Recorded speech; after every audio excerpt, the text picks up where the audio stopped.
Back in the day when Sega and Nintendo were in the console wars, Nintendo and Sony almost partnered together to create a new add-on to their current console. But due to a different partnership with Panasonic, things fell through. Yet Sony wasn't down and out quite yet. They then jumped in with the Sony PlayStation, which rocked the foundation of the console game. And with Nintendo, they released the Nintendo 64, thus beginning the newest phase of the console wars yet. What team were you? Team Sony? Team Nintendo? Team Sega maybe, for those of you who remember?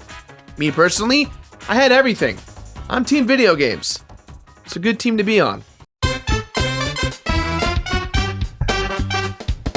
The Nintendo 64 was one of my favorite consoles growing up. Unfortunately, in my opinion, the third-party support for the console was in bad shape. This console, much like the Wii U, is really a first-party console. The games have a lot to show for it, but there were a few second and third-party gems in the rough of it all. So, here's my top 10 Nintendo 64 games. And as always, please guys, please, this is just my opinion and my opinion only. A lot of these are going to be ones you'd expect, with a couple of surprises here or there. Are you good?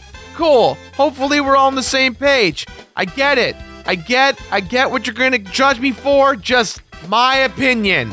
My opinion. Put fireworks on the screen. My opinion. Number 10. You guys remember that very special point in time when everyone and their mama was into wrestling? Not only did it give us 50-year-old men getting beat up with bedpans, it also spawned some of the greatest wrestling video games of all time. But the absolute cream of the crop were the ones that came from the N64, with WWF No Mercy being the best of the best. Of the best. Of the best. Of the best. This was the wrestling game that took all the cool features from the previous games and made them cooler than ever. The responsive and intuitive controls that the N64 wrestling games were known for are present and accounted for in No Mercy, and it had one of the best rosters of all time. Some of the tiny details might be missing from older games, but overall, it was an incredibly satisfying package. But what I remember most fondly is its Create a Wrestler mode. It was so damn robust that you could make wrestlers that weren't included in the game, random celebrities, and just about anyone else you could think of. You could even create yourself. I may not have been allowed to put my sister into a figure 4 leg lock, but No Mercy was close enough for me. Number 9. The Gauntlet series has always been about 4-player action, which is why it never really found its footing on the home consoles that had just 2 controller inputs. However, enter the Nintendo 64 and Gauntlet Legends, which finally brought console players the faithful arcade gameplay they've been craving for years. It was a dungeon crawler that featured 4 classic fantasy archetypes as playable characters. You've got your buff boy barbarian warrior, a dope-ass Valkyrie, a wizard that looks like the guy that tells you to rise from your grave, and a little elven archer. Never underestimate the little elven archer. Gauntlet Legends is a lot deeper than it may seem at first glance, with its hidden treasures, alternate level exits, and character customization. Not to mention, you can play as a badass axe-wielding minotaur. Yeah! There were some frame rate issues every now and then, but Gauntlet Legends was yet another title that truly took advantage of the N64's 4-player capabilities. And it created an experience that felt just like a night of Dungeons & Dragons with your bros. Minus the sheets of paper and the dice and, the arguments. Number 8.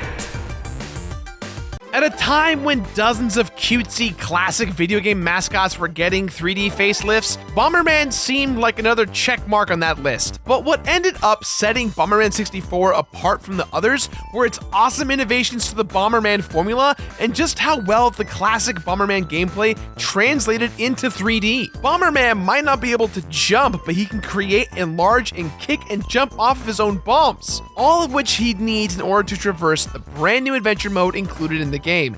And this thing is long. It's a big-ass adventure mode for a 3D game. But of course, it wouldn't be Bomberman without multiplayer, and Bomberman 64's was unforgettable. But that may be due to the many broken friendships that came as a direct result of being repeatedly thrown off the map instead of being hit with bombs. It was goddamn infuriating! But for real, it was a great game. Number 7. The Mystical Ninja starring Goemon was probably a lot of people's first brush with real Japanese culture, and also a really weird-ass game. There's nothing inherently strange about a 3D action platformer or about Japan, but from the aliens and their spacecraft messing about in feudal Japan to the kooky cast of characters, this game definitely made its impression in my brain. Playing as Goemon actually felt responsive and fun thanks to his badass hookshot weapon. There were some pretty messed up camera angles, but overall, the game was a ton of fun. I mean, come on! You can make Goemon go Super Saiyan! You can even pilot a giant Goemon mecha! It's like Japan said, hey, children of America, this is Japan. Take it. Enjoy it. Number 6. This is the one that started it all. This humble little fighting game would spawn a franchise that would rival the popularity of the biggest fighting games of all time, and it's all thanks to plumbers fighting against electrical rodents. Super Smash Bros. Was kind of brilliant to allow all of the Nintendo mascots to compete against each other directly, instead of in a race or in a tennis match or a board game. It allowed the characters to show off their individual talents, which we all know and love, and the fighting system was accessible and lots of fun. Compared to the later entries in the series, the original Super Smash Bros. May seem a bit unpolished, but it still allows you to look your good friends in the eye and say, no, this is my ledge, you shall not pass! Number 5. When it came to the representation of one of the biggest handheld franchises of Nintendo's newest and most powerful console, many expected a larger three-dimensional version of a traditional Pokemon RPG. But what we got wasn't a game in which you would capture or battle Pokemon. What we got was Pokemon Snap, in which all you do is take pictures of Pokemon. And it was awesome! You play as professional Pokemon photographer Todd Snap on an on-the-rails journey to take the best possible pictures of Pokemon. Instead of traversing platforms or beating up enemies, you're judged solely on your composition and subject matter of your shots. And of course against Steve, who literally would go to Blockbuster and print out his stickers, and I'd say, no Steve, fuck you, my pictures are better than yours. Look at that Gyarados, Steve, what up? It was the first time that many people saw their favorite Pokemon rendered in full 3D, complete with animations. Back in the day, I loved the way that the game made the Pokemon seem more real than ever. I still await the day that the government genetically engineers real-life Pokemon, but until then, we've always got Pokemon Snap. Number 4.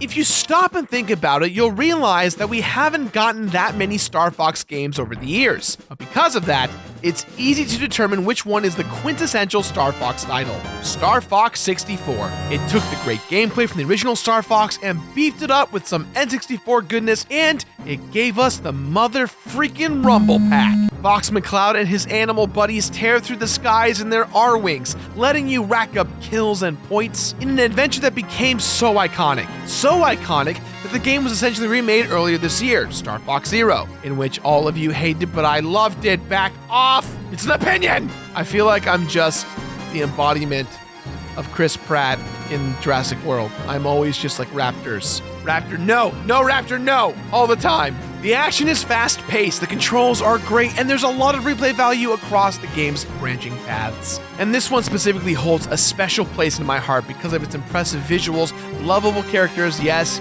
including Slippy, and its sense of straight-up space adventure. Number 3.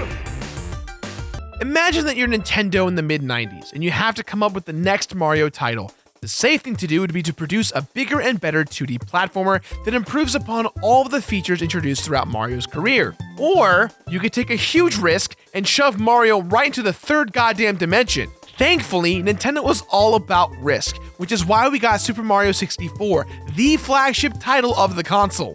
It defined the Nintendo 64 and elevated the Mario franchise into greater heights than it ever saw before. Mario could finally move in all directions. You could progress through levels in more than one order. There were tons of new abilities and power-ups that broadened and redefined what Mario was about. Mario 64 was included in most N64s, which allowed lots of kids out there, including myself, to witness the brave new direction in which these games were moving in firsthand. But I was also too poor at the time, so I had to use Blockbuster to rent mine. I was that asshole kid that would grab Mario 64 and the N64 and would rent it for like 3 months because my parents wouldn't buy me one.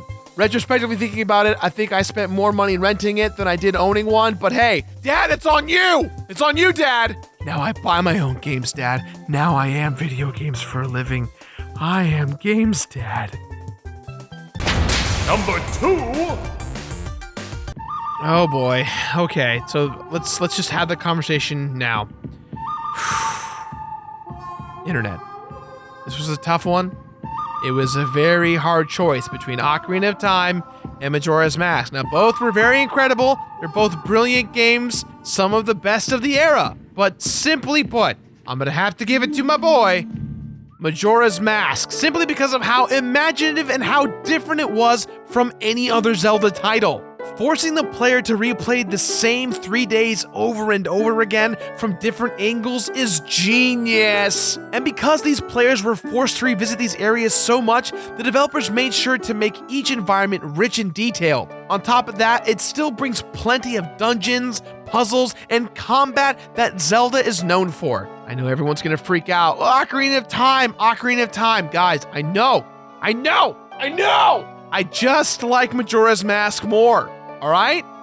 Cool. Majora's Mask was different and it asked a lot of its players. But if you gave it a chance, it turned out to be one of the smartest and most rewarding experiences on the N64. And you know what? You can get it on your 3DS. No excuses, play like a champ. Number 1. Super Mario 64 defined the genre of platforming games. It revolutionized mascot gaming, and it remains to be one of the best games of all time. But I'm gonna argue that there was a game that somehow did it better. The writing, the humor, the presentation, the gameplay, the music. When I think of Nintendo 64, I don't actually think of Nintendo. I think of Rareware and Banjo Kazooie. This game is freaking perfect. Banjo Kazooie is everything that a video game should be. It's pretty, it controls perfectly, it's well written, it sounds phenomenal. The music is the goddamn best. You do not mess with Grant Kirkhope! Cause I don't give a fuck. I'm Grant Kirkhope. I don't rely on luck. Cause my work don't. But most importantly, it's fun at its core, from start to finish, and the sequel is just as good. Now, why does it deserve to be the number 1 on my list? Because it simply fires on every single cylinder that I love about gaming. And hey, Yooka-Laylee is going to be the best Banjo sequel we will ever see. I hope. I'm pretty sure it's going to be good, but, you know, mighty number 9, so that's my top 10 Nintendo 64 games. I hope you liked it as much as I enjoyed making this video. I know the N64 really had its hardcore audience, and I definitely was a part of it. So, question of the day, what's your top 10 Nintendo 64 games of all time? And if you didn't have an N64, you can put Sony or a Sega console. I don't know, let me know in the comments below. Now, if you excuse me, let's watch some weird gameplay footage of the Mystical Ninja starring Goemon. And let's be real, that game is weird. It is kind of weird. Just a little bit.